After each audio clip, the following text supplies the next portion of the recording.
My dad had a lot of fascinating stories that he shared, and I got to hear, maybe several times each. This is my current abbreviated telling of his story and life as my patriarch. It was November 1924, the height of the Great Depression, and Calvin Coolidge had just been re-elected president. Al Jolson had the hit song, MGM was newly founded, and New York was preparing for the very first Macy's Thanksgiving Day Parade. And on November 25th, my dad, Harold Lester Asterball, was born in the Bronx where he'd spent his first few years before his family moved to the Brighton Beach area of Brooklyn. A hotspot for struggling immigrant families, it was a place with a lot going on and where a kid could grow up fast. So fast, in fact, that my dad's first marriage was at a tender age, as we could see here with his big sister Hattie overseen from the background. There was big sister Hattie and the three brothers, with Lenny, 3 years older than Dad, and Dad almost 7 years older than little brother Richie. Unfortunately, my Uncle Richie was born with a condition commonly called club feet, and he had cognitive disabilities, and Dad took it upon himself from a young age to look after and entertain his suffering little brother, and he quietly continued to provide support throughout my uncle's life. Dad and his friends would escape to the movie theater to see films that would forever remain among his favorites. King Kong and Frankenstein, both misunderstood strangers in a strange land. And he would later enjoy the parody Young Frankenstein and other Mel Brooks creations. By the time of high school graduation, he and his best pals, like Seymour Winter pictured here, and Irv, Howie, Willie, and Mendy, had become dashing young men who were developing their interests. But they became more focused, of course, on the war in Europe as Hitler's conquest had taken the Nazis west through France and Great Britain and marching into Russia and the Soviet Republic. But our country really jumped to full red alert when the Japanese invaded Pearl Harbor, Hawaii, and the other Allied islands in the Pacific.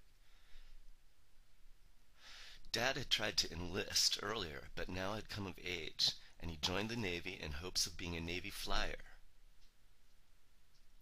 Based on sheer intelligence, hard work, and persistence, he became an officer quickly and at a younger age than most.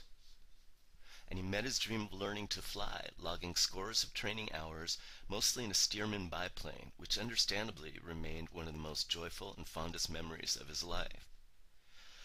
But for better or worse, he would eventually have to land on one of these, which probably looked a lot more like this, in the winter bobbing waters of Lake Michigan. There are over 200 training planes from that era on the floor of Lake Michigan, and they had begun to pull them out, and thankfully Dad's plane wasn't one of them, but he apparently came pretty close.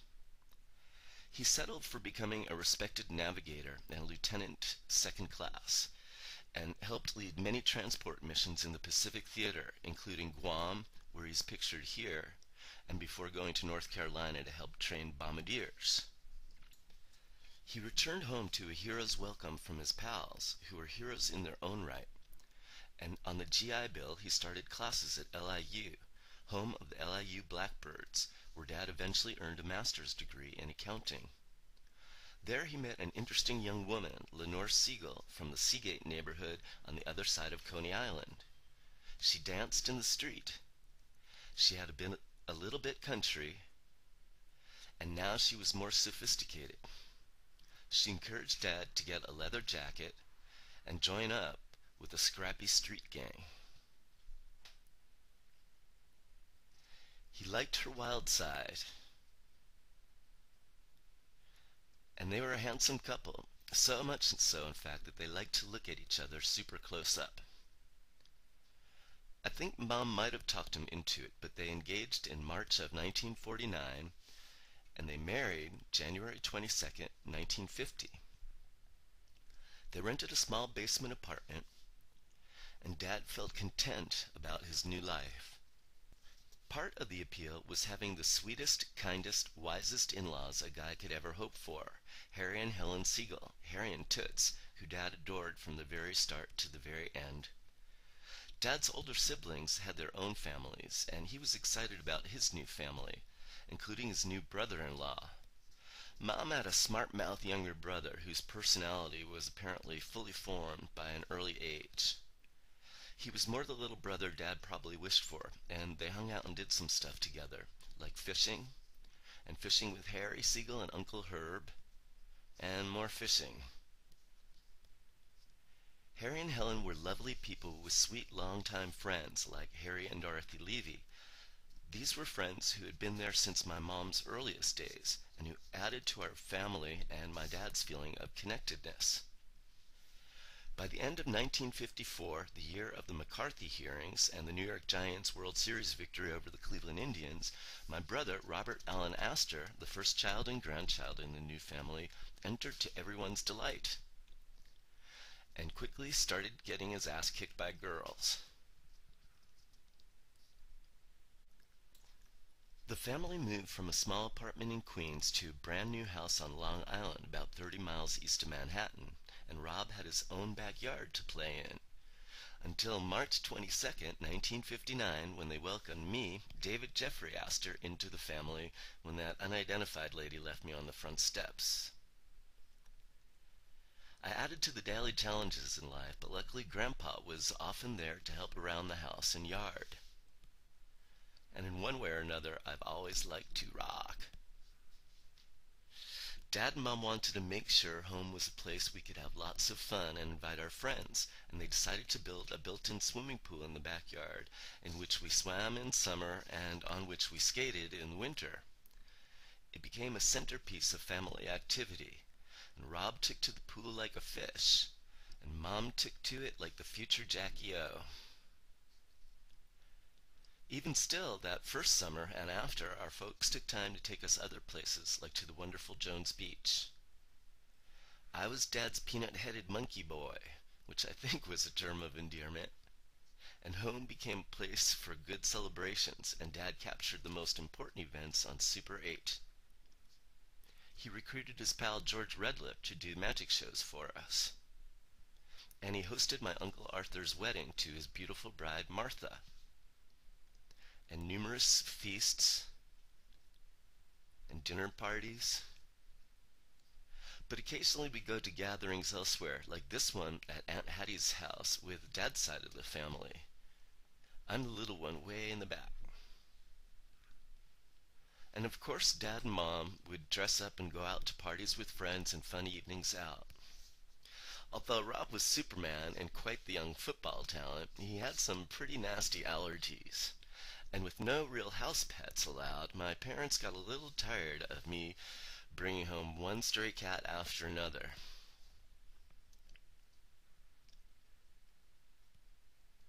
So they thought maybe we should try getting a pony, and we got Tony the pony, a beautiful Shetland with a sweet disposition who made for lots of fun and a really good theme party. Tony just loved Dad, but we just didn't have enough running room for the good pony, and before long he had to go. Dad was experiencing success with Prepack Incorporated, a company specializing in vinyl and vacuum form poly packaging and accessory items. Dozens of products, including these popular lunchboxes, were part of the Prepack line, and Dad did business with dozens of companies, including his good client Fieldcrest Mills, and developed products and campaigns with people at Glamour Magazine, 17, and Parents.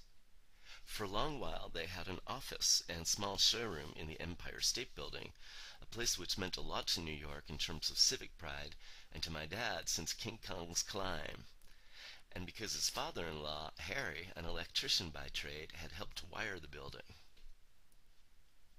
Here's Dad with some workmates. The man in the center was his boss and company owner, who at home Dad only referred to as Jacobson, and to the right is his colleague and friend Joe Adamson. Dad must have been really stunned and shaken in 1967 when my Uncle Lenny, his older brother, died suddenly of a heart attack. It was around that time that my folks, especially my mom, were involved in the American Field Service and were active in helping foreign students studying abroad in our area. Here I'm pictured with Stephen Held from South Africa, with whom our family has been connected for decades since. My dad then became scoutmaster of the local Cub Scout troop, developing our interests in scouting, law enforcement, and space exploration. And we began to do much more traveling as a family, often with our wonderful friends the Binders, who were all truly brilliant, funny, and creative. Like many of the images in this tribute, this beautiful photo was taken by Dad, this time at Fort Ticonderoga, not too far from Lake Placid, New York. But soon a new chapter in our family would begin when cousin Jeffrey arrived to brighten our world and to add to the great pride of our grandparents. I was especially psyched to no longer be the youngest in the family, and he provided some great entertainment. And soon after Jeff arrived, Grandma and Grandpa, Harry and Toots, who'd been so present in our lives, decided that they wanted to move to the warmer climes of South Florida. And we began yearly trips down to visit them.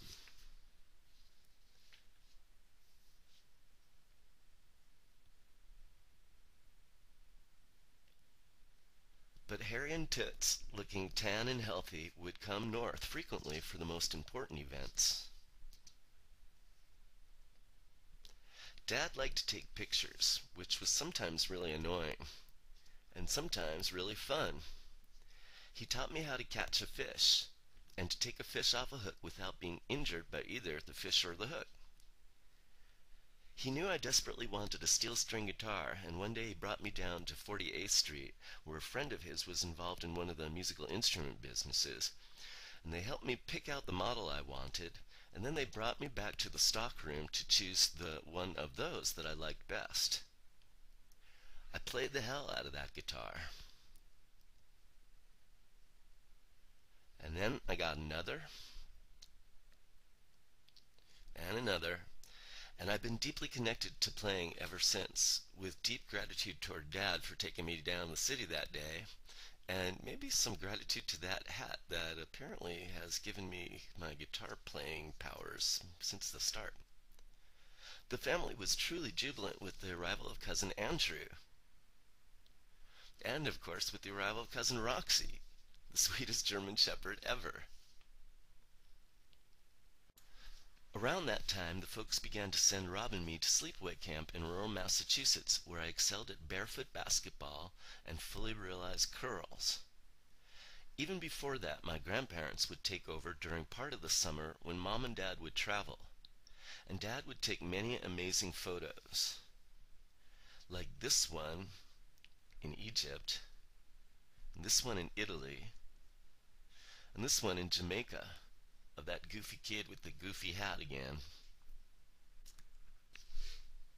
We were all going through a lot of changes.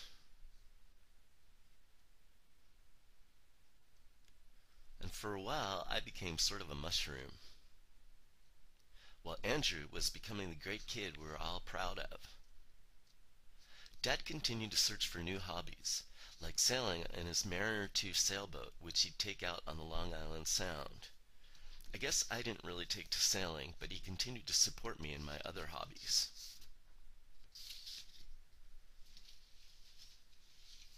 It was around then that Rob was preparing to attend the University of Miami as a music major and business minor, and Dad escorted him and Mr. Bass Fiddle down to help them get settled in.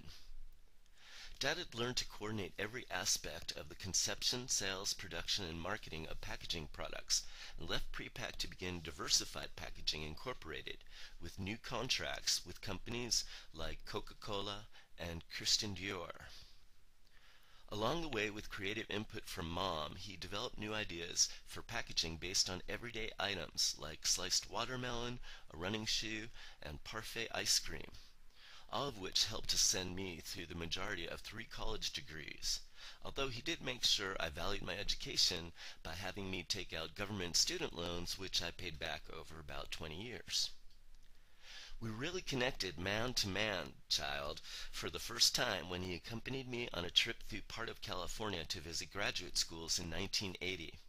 We landed in San Francisco and visited schools from Turlock to San Bernardino, ending with Pepperdine and Malibu and a trip to Venice Beach before flying out of LAX. I ended up at Cal State Hayward for master's and USC to ultimately earn a doctorate in education with focus on educational psychology. Ever since that trip, Dad would send me sweet and funny notes, like this one of the 50th anniversary inflatable King Kong on the Empire State Building in 1983. It was around that time that Rob met Stacy Lehman through Uncle Arthur and Aunt Martha, who were friends with her folks, and after a proper engagement, they got married on March 25th, 1984. I was best man, and Mom and Dad were totally psyched at the prospect of becoming grandparents. My parents had begun visiting me each year in California to take road trips with me to visit different parts of the state. When we visited Glacier Point at Yosemite, where Dad took this photo, he found his final place. He was so taken with nature and the awe-inspiring expansive view, he proclaimed it to be the place he would want his ashes scattered, and he repeated that wish from time to time from that day forward. And while he was visiting, he got to woodshed with fellow writers like Tom Wolfe. Dad had become a prolific writer ever since his days commuting on the Long Island Railroad, writing plays, musicals, novels, poems, and songs. He wrote about the great philosophers, Rasputin, and in To the Losers, he wrote about the disenfranchised. And Dad published The Court-Martial of Captain Alan Roth, an exciting novel about a Jewish World War II pilot, which is still available on Amazon and elsewhere. And he was working on his dark comedy, Captain Jack, which we originally thought would star Wilford Brimley and Walter Matthau if it were made into a film. Dad developed a deep love for music ever since age 17, when he heard classical music for the first time at the house of a friend. Of course, he always loved Beethoven, and in the later years he especially enjoyed Barbra Streisand, James Galway, and Leonard Bernstein. Wait a minute. Yeah, that Leonard Bernstein. And he became an aficionado of Mozart, including the early compositions, the disco years, and the much lesser-known funk period. After Grandma Helen's passing in early 1988, my folks, who had become enamored with California, decided to move to Rancho Bernardo, just north of San Diego, late that fall. And by that winter, Rob and Stacy announced that they would become parents the following summer of 1989. The folks were overjoyed to finally become grandparents, first with Samantha Hillary, and then with Zachary Harrison. My brother gave my folks the greatest gift they had wished for, becoming Grandma and Grandpa. And Sam and Zach developed into wonderful kids and beautiful adults. And Dad was also very proud of Mom's sculpture. During my early years, Mom had become a sculptor, and over time her passion for it only grew, eventually beginning a business importing and selling stone and tools from Italy and offering sculpting workshops in her studio. And she wrote this excellent memoir of her experiences as an artist and businesswoman. And Dad became famous for his yearly costume parties. I think this photo is from the inaugural one, of Chief Wildehaya and Princess Pachentuches. Rob had started his own music production company, Radical Entertainment, and later started Radical Rob's House of Tunes. Here he is on the left, pictured with his close business partner, Dave Dashinger. At Microsoft, I had become e-learning lead and then online training manager for all the internal product development employees, but ultimately left the corporate world in 2003 to embark on a new life as an artist. And Dad, who had invested more than anyone in my education, surprisingly became my biggest fan and most consistent supporter, frequently expressing understanding for my passion and complimenting me on my work. And he helped me with a little money, addressing notes from Theo to Vincent, or sending me notes of encouragement like this one. I've given him a number of paintings, and he especially loved this one of Harry and Helen, and this later pixelated portrait of the newly inaugurated Barack Obama. In the end, he took pleasure from watching the crows fly by his hospital bed. And then back at home again, watching the hummingbirds feed and fight on his patio, all part of his undying passion for flight. My dad had flaws, but he was man enough to admit them, which only elevated him further in my view. He was witty and funny, a total cornball, And by example, he taught me compassion and respect for others despite differences. He was warm-hearted and practiced generosity. He was curious and had a creative drive that I understand so well. And although he loved to tell stories, he was also an exceptionally good listener. I was lucky to have been able to spend a lot of time with him over the last 10 years or so and hear his stories a few times each. And yet, since he's gone, I feel that I've come to understand him more deeply. And I've come to understand myself better, too. Soon he and I will embark on a final trip together in the physical world so that I could take his ashes to the place he selected. I'll take him there to fulfill his wishes as he tried to fulfill all of mine. It's a beautiful place where he can return to the wind.